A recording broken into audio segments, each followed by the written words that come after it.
mohon izin memperkenalkan diri. Nama saya Sultan Azmi Malaysia Absadi ketiga. Saya Devina Deriska absen 9. Saya Chelsea Putri Melia absen 8. Saya Jessica Putri Alunia absen 17. Di sini saya akan menjelaskan kehidupan ekonomi Kerajaan Bima. Ekonomi Kerajaan Bima pada zaman dulu sangatlah kompleks dan beragam, seperti pertanian yang menjadi tulang punggung utama Kerajaan Bima. Lahan yang subur dan perairan dikelola dengan baik menjadikannya memungkinkan untuk menanam padi dan jagung. Perdagangan, letak geografis Kerajaan Bima yang sangat strategis di jalur maritim perdagangan Nusantara menjadikannya sektor penting.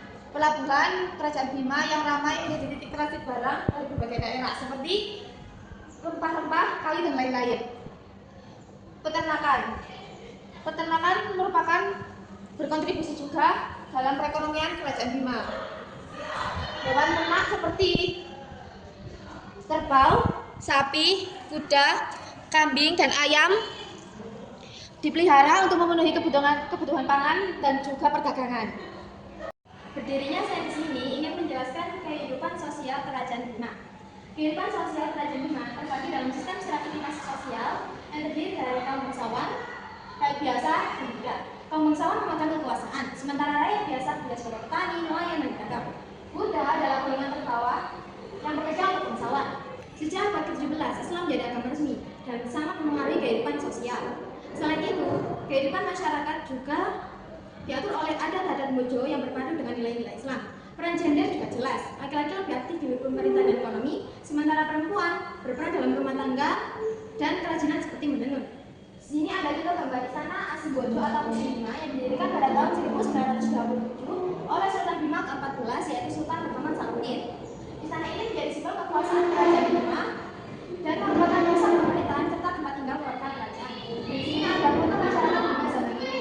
Gambar ini menunjukkan masyarakat Bima berkumpul di depan rumah adat yang mencerminkan struktur sosial dan kehidupan sehari-hari pada masa itu.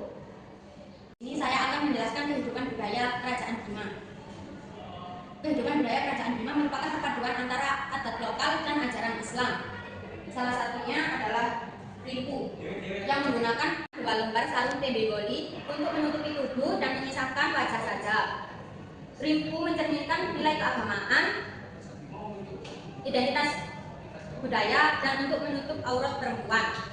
Setiap harinya masyarakat Bima menggunakan bahasa Bima untuk berinteraksi dan menggunakan aksara Bima atau aksara Mojo untuk menulis dokumen resmi. Tarik landai atau memukul lesung yang dilakukan oleh perempuan yang menghilangkan dalamnya menunggu padi, sekaligus mempererat tali silaturahmi dan untuk memberitahu gotong royong dan acara hajatan desa. Tari Buja Kadanda. Tari ini masuk ke dalam seni bela diri yang menggunakan tongkat kayu dan tamen yang dipertunjukkan pada festival budaya. Lalu yang terakhir ada alat musik gendang. Alat musik ini dimainkan dengan cara dipukul dengan tangan biasa. Biasanya alat musik ini mengiringi upacara adat, tari tradisional, serta pertunjukan budaya. Dirinya saya di sini untuk menjelaskan kehidupan politik di Kerajaan Bima. Pada abad ke-14 adalah awal di mana didirikannya Kerajaan Bima, dan Kerajaan Bima pada saat itu masih bersifat kerajaan tradisional. Kemudian pada abad ke-17, Kerajaan Bima mendapatkan perubahan di sistem pemerintahannya, yang di mana sistem kerajaan diubah menjadi kesultanan, dan Raja Lahai pada saat itu masuk Islam pada tahun 1640. Kemudian beliau mendapatkan gelar Sultan Abdul Halim. Untuk Kerajaan Bima sendiri mempunyai sifat monarki sentralistik, yang di mana Sultan pada saat itu mendapatkan kewenangan tinggi pada pemerintahan. Kemudian Kerajaan Bima mempunyai beberapa hubungan dengan kerajaan lain, seperti Kerajaan Goa dan juga Ternate. Dan Kerajaan Bima sendiri mempunyai hubungan bisnis dengan Fiji, Belanda. Kemudian kita akan masuk ke beberapa tokoh yang ada di kerajaan.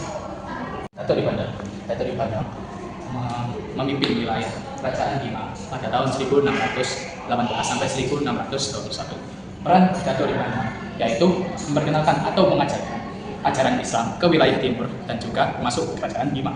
Kemudian Dato' Dri Pandang juga mempengaruhi masuknya Raja Lahai Islam dan juga mengubah sistem pemerintahan Kerajaan Bima atau Kesultanan Bima dari sistem kerajaan menjadi kesultanan. Dan Dato' Dudiro memimpin Kerajaan Bima sekitar 1645, dan di mana peran beliau adalah melanjutkan penyebaran agama Islam dan syariat. di Kerajaan Bima. Kemudian beliau juga yang menjadi penghubung antara elit lokal dengan ulama luar. Kemudian Sultan Muhammad Salahuddin memimpin kerajaan atau Kesultanan Bima pada tahun 1915 sampai 1951. Beliau juga berperan sangat penting di kerajaan atau Kesultanan Bima, mulai dari memodifikasi atau memodernisasi dan sistem hukum dan pemerintahan yang ada di sana, mulai dari pendidikan, kesehatan, dan sistem hukum. Di sini adalah peran dari kerajaan Goa yang dibantu oleh kerajaan Bima dengan VOC dan Arumpalaka yang terjadi di medan perang Makassar pada tahun 1666 sampai 1669. Kemudian kelahan terjadi pada kerajaan Goa dan kerajaan Bima akibat bantuan VOC, dan VOC sendiri semakin membesar di wilayah timur akibat kekalahan tersebut dan menjadi salah satu keruntuhan kerajaan-kerajaan lokal. Kesimpulan dari beberapa kehidupan kerajaan Bima. Kehidupan sosial dari kerajaan Bima terbagi dalam lapisan sosial, dipengaruhi oleh Islam dan adat dari Bojo. Peran gender jelas, dan kehidupan masyarakat diatur oleh nilai agama, adat, dan budaya. Kehidupan politik Kesultanan Bima. Kesultanan Bima menjadi sangat berbeda dekat tiga tokoh ini, Datuk Ri Bandang, Datuk Ditiro, dan juga Sultan Muhammad Salahuddin. Mereka bertiga mencerminkan dinamika politik kerajaan atau Kesultanan Bima yang adaptif, religius, dan juga progresif dalam lintas sejarah yang panjang. Kesimpulan perekonomian kerajaan Bima. Perekonomian kerajaan Bima merupakan perpaduan antara peternakan, pertanian, dan perdagangan yang saling berkaitan. Letak geografis yang strategis dan sistem pertanian yang relatif produktif memberikan kontribusi penting bagi kerajaan Bima. Selanjutnya, budaya Bima merupakan perpaduan antara adat lokal dan ajaran Islam. Bahasa yang digunakan adalah bahasa Bima, serta seni budaya yang meliputi tari bujo kadanda dan alat musik gendang. Lalu pakaian rinku melambangkan kekayaan dan kehormatan kerajaan ini. Sekian presentasi dari kelompok kami. Apabila ada salah kata mohon dimaafkan.